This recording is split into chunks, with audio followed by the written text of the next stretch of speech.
On today's show, we'll be breaking down the game of Carter Amico, a crushing physical defender with some pretty good mobility.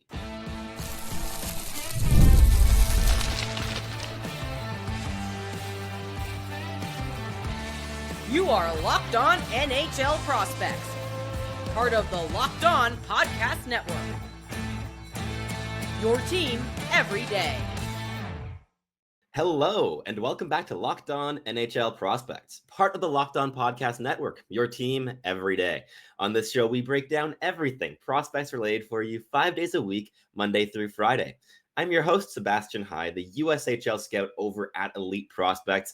And on today's episode, we'll be breaking down the game of a player I watched quite a bit earlier on in the campaign before he went down with a knee injury and missed the rest of the season back in November. Carter Amico, a very interesting profile with some pretty special abilities that were really in contention for earning him a first round selection earlier on in the campaign, but the injury that arose also came with a slew of other questions around just how much his body will be able to support an NHL level kind of physicality and just resist injuries at that level. But before we jump into everything here today and break down his game for you in these three segments, I hope you're all doing well, and I hope that you can make yourselves comfortable and enjoy this episode. And let me know in the comments down below what your thoughts are on this player. I'd really love to hear from other perspectives as well, because I really liked what I saw of Carter Amico early in the season. He was very much a late first round candidate on my board. But by the end of the year, and even though he didn't play ever since November, he fell into like my late second, early third round because the injuries are a big concern. But we're going to start off the episode by breaking down the things that make him special on the ice. And we'll go into some of those doubts or hesitations a little bit more in the second segment as we break down his habits and his overall IQ and sense for the game and how that's going to project to the NHL level. So let's kick things off with Carter Amico's profile. Who is this player?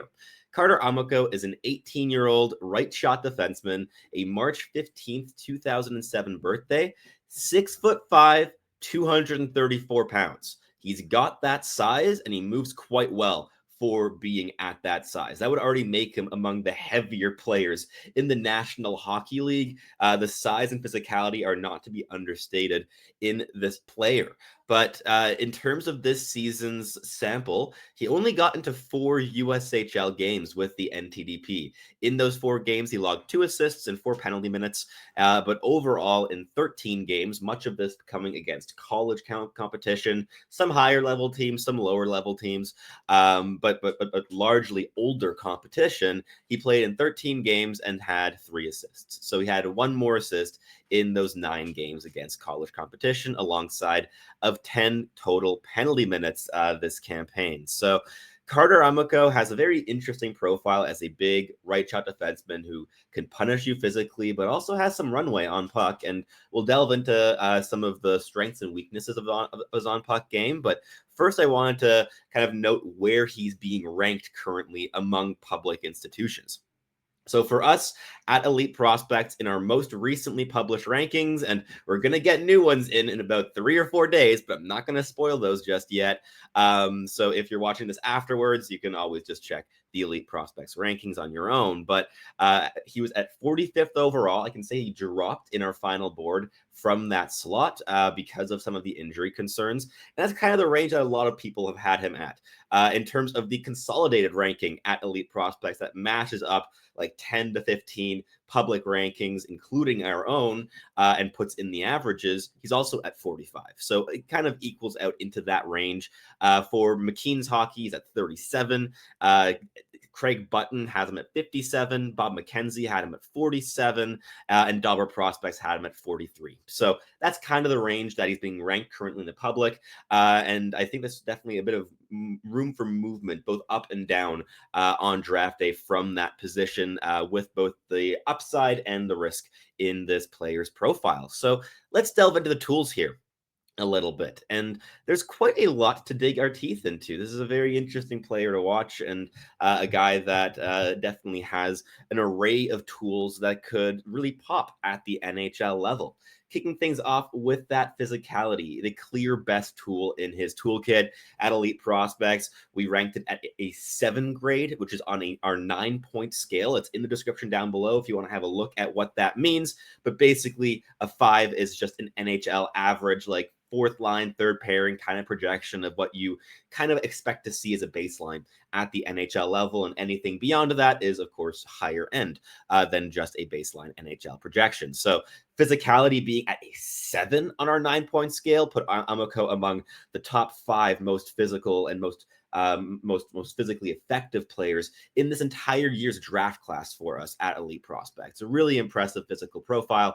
He's able to use his weight really intelligently. He's not a guy that chased hits much at all in my viewings, but he pins players to the boards. He smothers plays. He's a real play killer in the truest sense of the word, and a guy that is able to leverage his physical advantages to create advantages on the ice by stealing possession away, protecting possession when he has it. And these elements are going to be at the core of whatever NHL projection you make for this player. The skating is also something that complements the physicality a lot, as we'll be delving into a bit more in the second segment. And it's also an above average projection, let's say a 5.5 grade. So slightly above that NHL cutoff. And definitely not below average for the NHL level. It's still a bit choppy. Mechanically needs certainly some work. He has a wide stance, choppy strides. It's just not the most mechanically gifted as currently constituted, but he has a very, very powerful lower body, right? I mean, he's 234 pounds. You'd hope he has some power in his lower body, and he certainly does. He's able to explode laterally, close gaps aggressively, make checkers miss, and overall also even gain separation when he has the puck and he's bombing up the ice in transition. It's not always the prettiest in terms of the mechanics, and that's going to get some work over the coming seasons, but still the foundation of power and agility and overall adaptability as a skater make him an above average projection in our eyes. But it's really that defensive skating, closing gaps aggressively, that makes this a quite strong aspect in his game. That's where he's able to find the most advantages as a skater. The shot is probably the weakest of these tools, which, I mean, hey, who minds? It's a defensive right shot defenseman. You don't need him to be bombing shots on the blue line all game long, but giving him a 4 grade, there's a decent amount of power, but they're kind of just like wayward howitzers. They bomb towards the net, kind of, and usually take a deflection or two, and sometimes it creates a little bit of havoc, but he didn't score a goal this season, and Seppa was small, certainly, but overall a guy that I think is not going to make his money at the professional level through his shot or his offensive like goal scoring threat in any capacity. Next, we have the passing, and the passing is an interesting aspect in his toolkit because there have been some really nice flashes that I've seen in terms of breakout passing, especially when he's able to layer in a bit of deception. But overall, it's kind of the selection and the panic threshold with Carter Amico that leaves a little bit of hesitation for me in terms of his actual efficacy as a passer. There were quite a few just panicked saucers into space that led back to odd man rushes the other way, and overall pressure leading to turnovers when he's passing the puck. So there's those aspects that definitely dock him some marks, but at the same time, his ability to layer in deception, make a checker miss, and then fire a pretty precise and pacey pass onto the tape of a streaking winger down the boards, that happened at least once a game in my viewing. So he's still able to like skip a layer or two of defense and just go directly to a streaking forward, but also quite a few wayward passes among that sample where he's trying something proactive like that, but it just wasn't the right time to take that risk, or there were too many layers and he's overestimating his ability to beat those as a passer. So there's definitely some immaturity and some raw aspects here to his passing game, but there's also something to work with in terms of the raw passing ability, the ideas he gets. It's just that panic level, the composure, and also just being able to decide when to take a risk and when perhaps to just make a simple progressive play to a guy like 6 or 10 feet away to just retain possession and move the puck up the ice. Last but not least, for the tools, we have the handling skill. And this is something I've liked a lot actually this season. Very raw, not refined. He's not a guy that's going to like dangle through opponents like Carter Yakimchuk did last season as a draft eligible.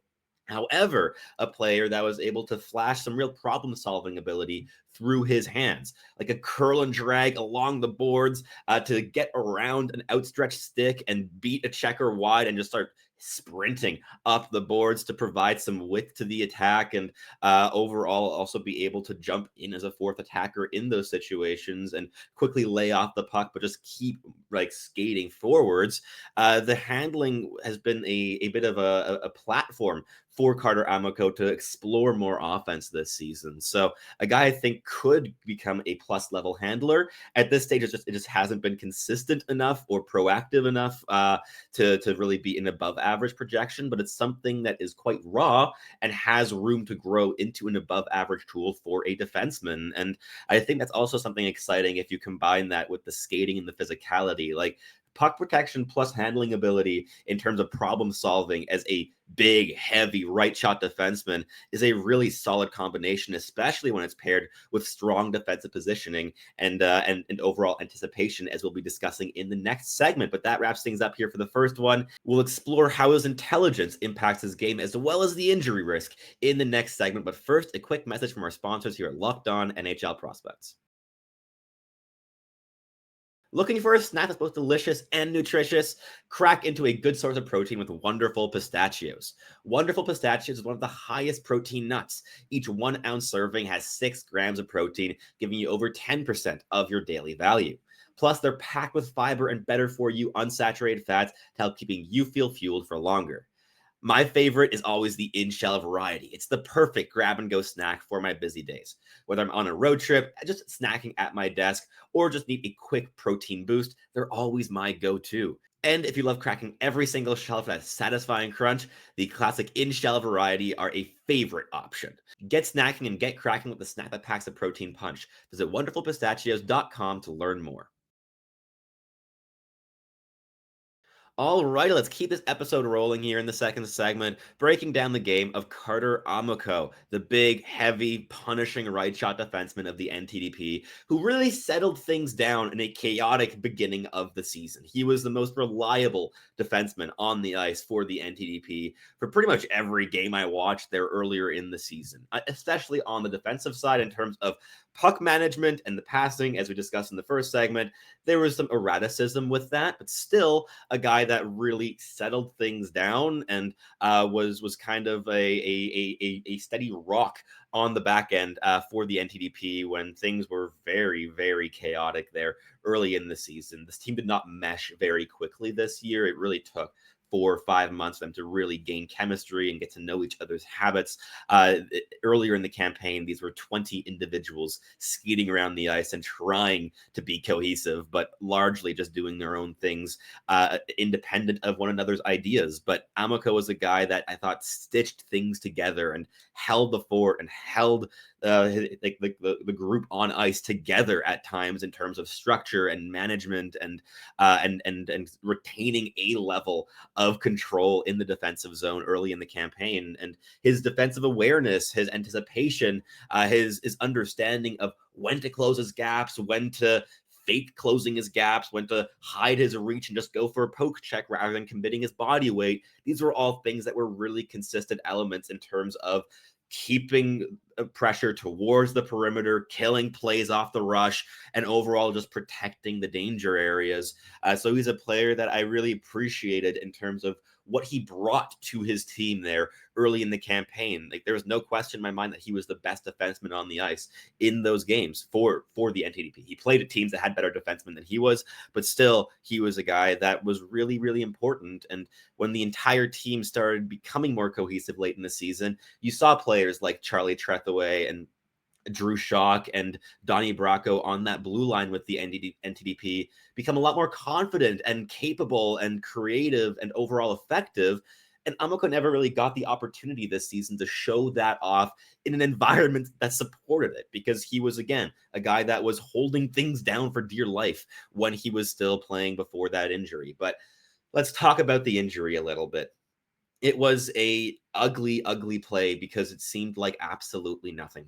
It came in an international game, and he just committed his weight to his right leg. Like, he was activating up the offensive zone on the right side. He was on the right circle, did a nice little handling move to get around one checker, and then just went back onto his forehand, put weight on his right leg, and you just saw it give way. And he looked off right, like, immediately. He didn't fall to the ice or anything. He just kind of like hobbled back to the bench, but because it just came from putting his body weight on that, it immediately seemed like a concern. And I think he got surgery like 1 or 2 days later that was immediately pronounced out for the rest of the campaign.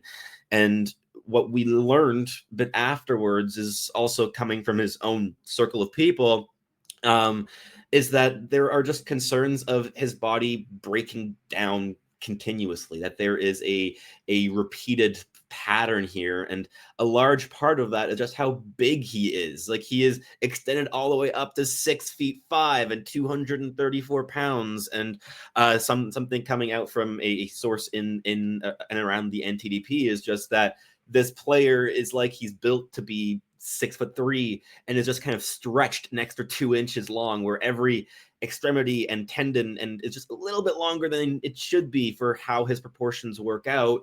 And that just means that there's a risk for injuries in the future. And that is a big concern here in terms of the draft stock, and has nothing to do with the player, the way he thinks the game, how effective or special he is in terms of the tools. And there's so much here that I find very exciting. And in a vacuum, I would still be very happy drafting him in the top 40, but this is a concern. And the top 40 selection is a very valuable asset to invest in a player that you don't know if he's going to be healthy long term. You don't know how he's going to stay healthy necessarily, and these are the big question marks in his projection. But at the same time, I also want to just keep delving in to the habits and the intelligence here a little bit, because the body functions weirdly. We don't know what's going to happen down the road. We don't have the biggest sample right now of injury record either. So there's no certainty either that this is going to break down further as he progresses. It's just an extra risk that it might.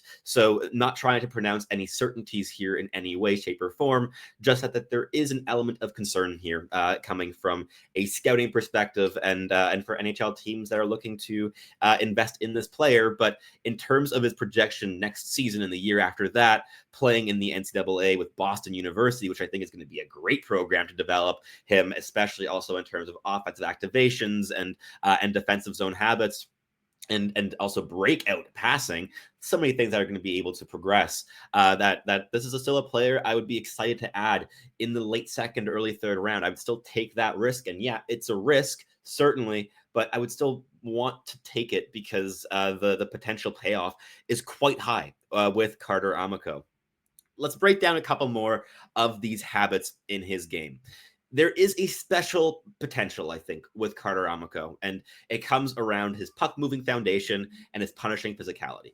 Those two things, in combination, supported by above-average mobility, could really make him a solid second-pairing defenseman in the NHL someday.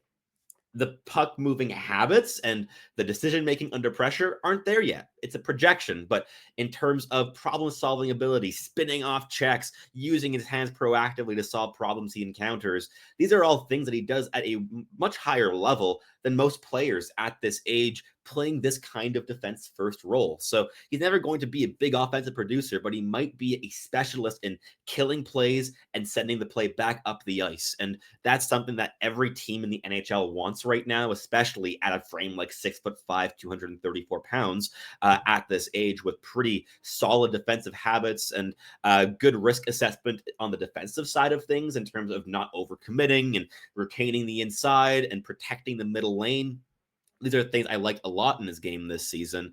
There's definitely a lot to like in terms of that projection. His rush defending is absolutely at his best when he's able to completely leverage the combination of explosive lateral pushes and smothering physicality, whether it be at the defensive blue line or already in the defensive zone around the circle. Doesn't matter. When our Amico closes his gaps, he has the range, he has the reach to just contain play. It's very difficult to kind of get around him, get past him when he's closing those gaps. And with his physicality, he's able to either pin players against the boards, finish them with a hit to separate them from the puck, pick up the puck and quickly move it back to his defensive partner to move play back up the ice.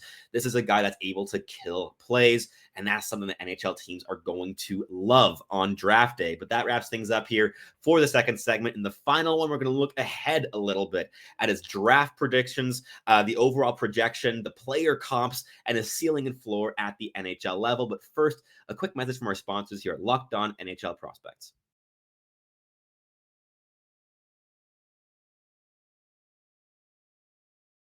All righty, let's wrap up the show here in the final segment, talking about Carter Amico of the NTDP, a player I really loved watching early in the season before he went down with injury. And let's kick things off with where he might go on draft day. We already talked about where he's being ranked among public scouting institutions, and NHL Central Scouting also has him in a similar range, as we mentioned. But in terms of where he might actually go on draft day, what is the range of potential outcomes? I think it's contained a little bit. I don't think he's going to drop too much beyond the early third round, because even though there is risk in his profile with the injuries, there's also this physicality, this ability defensively that no one else is going to be able to offer at that level, at that stage in the draft. I think a team that really wants, especially a physical right shot defenseman, is just going to take that risk by 70th overall. So I don't think he's going to fall further than 70. But I also don't think he's going to go higher than 40. I think that is kind of a cap for him, of even a team that really just is like, okay, we're taking the risk, we're investing a big pick in this player. I still don't think that threshold is going to be before 40th overall because of the risks that we broke down in this episode. For my personal board, I had him ranked as my 13th top USHL player, and that had him as the lowest player in my second tier. So I had two tiers in terms of my like top 2 round players. One for guys that I could really envision in the first round, and one for guys I could envision in the second round. Amico was the last on that cutoff in the second round, falling just behind a pair of right shot defensemen in Everett Baldwin, a very mobile, smaller guy, and Sean Barnhill, also a big physical guy that has a lot more need to improve in terms of the physical habits and aggressiveness to reach the Carter Amico level, but who don't have the injury risks. I also have him underneath Ivan Ryabkin. So that's kind of the range I have him. On my personal rankings, he's ahead of guys like LJ Mooney and Edison Engel and Maceo Phillips for me. I think there's definitely an upside with this player that can't be ignored at that point in the draft. And in terms of where that falls on draft day, in my personal valuation, that would be between 60th and 68th overall. I think that's kind of the range, right? Like last picks of the second, first picks of the third. That's kind of where I would probably take that risk. I think that's where the pros start outweighing the cons. But if you can get him later than that, that's great. But I think that's kind of the range that he may fall on draft day. In terms of teams that might actually like him in this general range of the draft, I came up with 3 potential fits. First and foremost, we have the Boston Bruins. I think this is self-explanatory in a couple ways. Boston loves their big defenseman. That is already a pretty helpful thing. Secondly, Carter Amico is a BU commit, so they're going to get a lot of in-person viewings and hands-on potential in terms of development and staying up to date with them, watching his games live. It's going to be very accessible for the Bruins.